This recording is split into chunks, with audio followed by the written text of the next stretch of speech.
Hallelujah, hallelujah, hallelujah, hallelujah.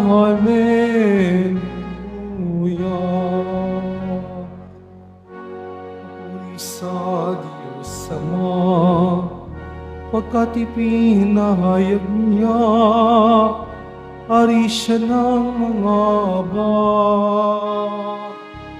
Hallelujah, hallelujah,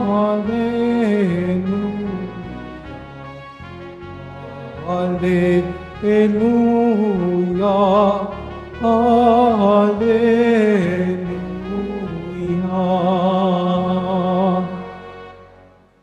Sumainyo ang Panginoon. At sumaiyo rin. Ang pagpapahayag na mabuting balita ng Panginoon ayon kay San Marcos. Papuri sa iyo, Panginoon. Noong panahong iyon, sinabi ni Jesus sa mga tao, ang paghahari ng Diyos ay maitutulad sa isang naghahasik ng binhi sa kanyang bukid. Pagkatapos niyon, magpapatuloy siya sa kanyang pang-araw-araw na gawain. Tutubo at lalago ang binhi nang hindi niya nalalaman kung paano. Ang lupa'y siyang nagpapasibol at nagpapabunga sa mga pananim. Usbong muna, sa kauhay na pagkatapos ay may hitik sa mga butil. Pagkahinog ng mga butil, agad itong ipapagapas sapagkat dapat ng anihin.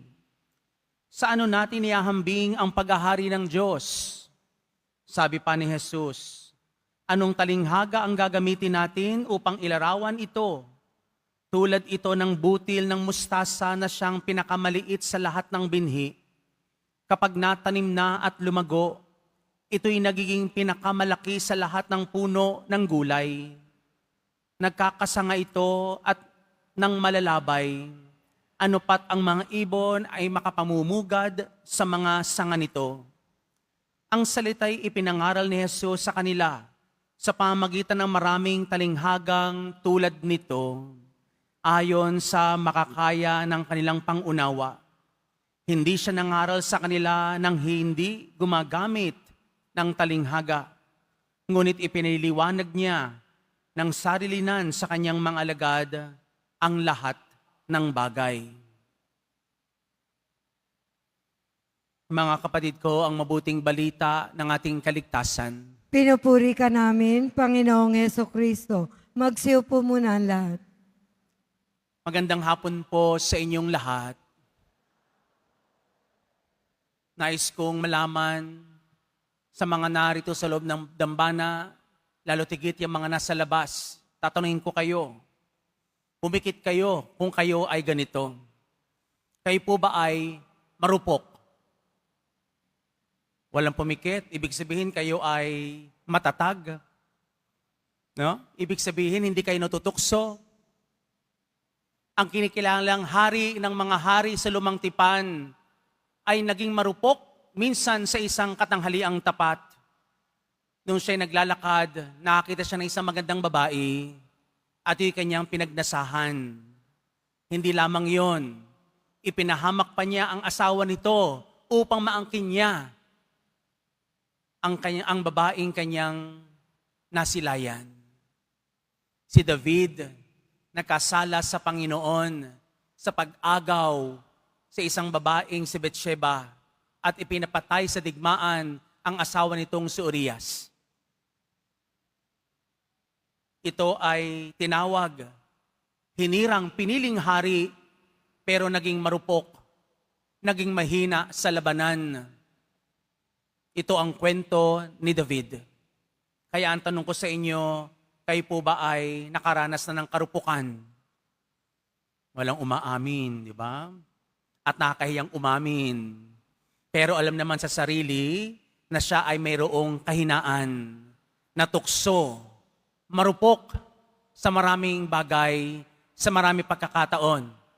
Maaring sa relasyon, maaring sa buhay pananalapi, maaring sa posisyon, maaring sa pangalan, o o di kay mga bagay na material na nagbibigay lamang ng pansamantalang kaligayahan.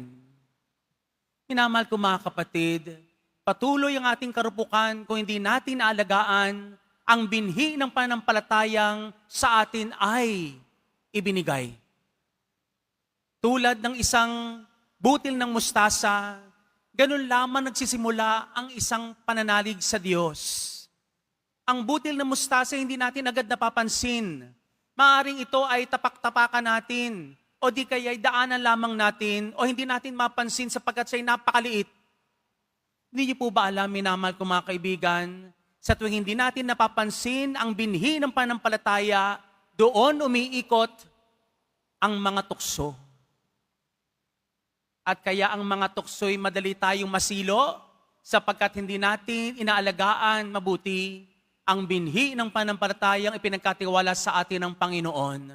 At ang binhing ito, ang butil ng binhing ito ng pananalig, ang siyang simula rin ng paghahari ng Diyos sa ating buhay.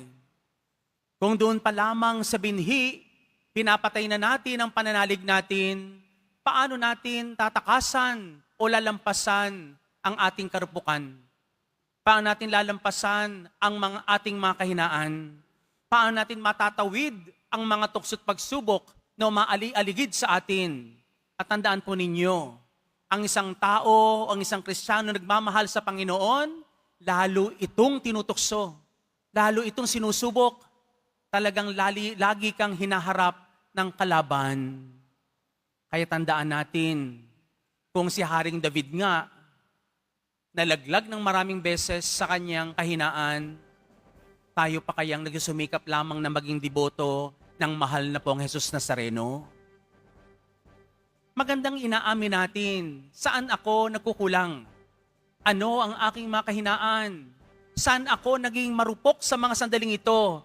Ano ang aking kahinaan? Kapagkatapos nating malaman ang nagpaparupok sa atin, balikan natin ang biyaya ng pananampalatayang ipinagkaloob sa atin ng Diyos sapagkat ito ang simula ng paghahari ng Diyos. Kailan tayo tumanggap ng binhi ng pananampalataya?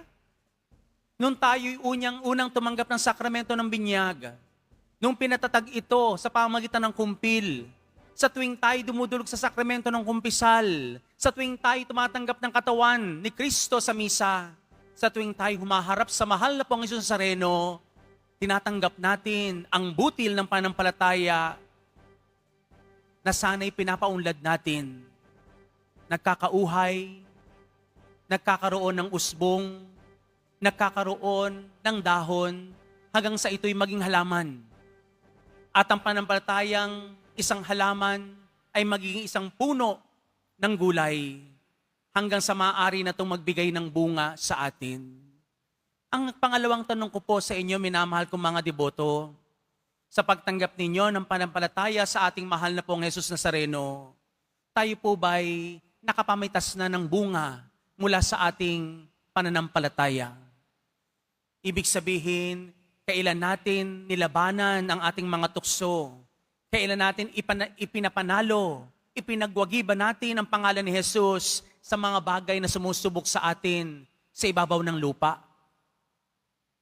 Ang pagpunta natin dito tuwing Biyernes sa dambanang ito ng Quiapo, maaring panlabas na pagpapasalarawan ng ating pananampalataya. Pero ang bakbakan ng buhay pananampalataya ay kapag wala nang nakakita.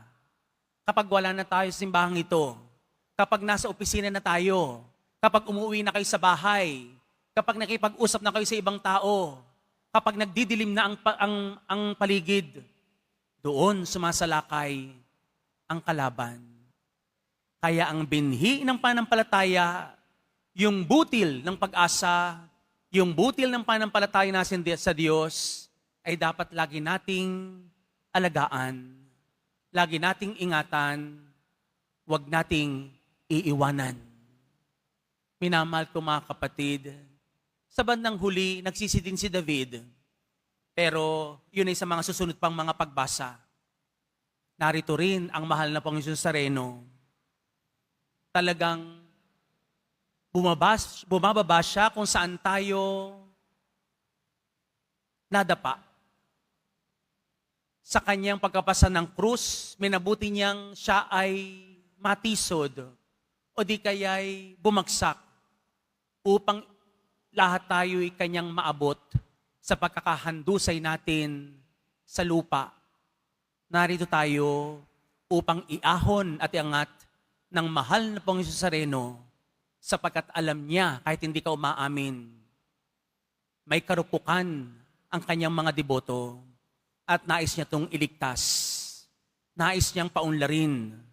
Nais niyang papagbungahin ng mga gandang prutas upang maging karapat-dapat sa kaharian ng Diyos sa langit. Ito ang ating panghawakan. Huwag mong panghawakan ang karupukan mo ngayon. Alam na ng Diyos yan. Alam din ng mga mahal mo sa buhay kung ano ang kasalanan mo. Pero ang panghawakan natin sa mga sandaling ito ay ang pagmamahal na mahal na Panginoong Hesus Nazareno. Handa siyang bumagsak. Maiangat ka lang sa pagkakahandusay mo sa lusak ng kasalanan. Bumangon tayo kasama si Hesus Nazareno. Magsisi tayo sa ating mga kasalanan at siya ang bahalang maghatid sa atin sa tugatog ng kaharian ng Diyos sa langit. Amen.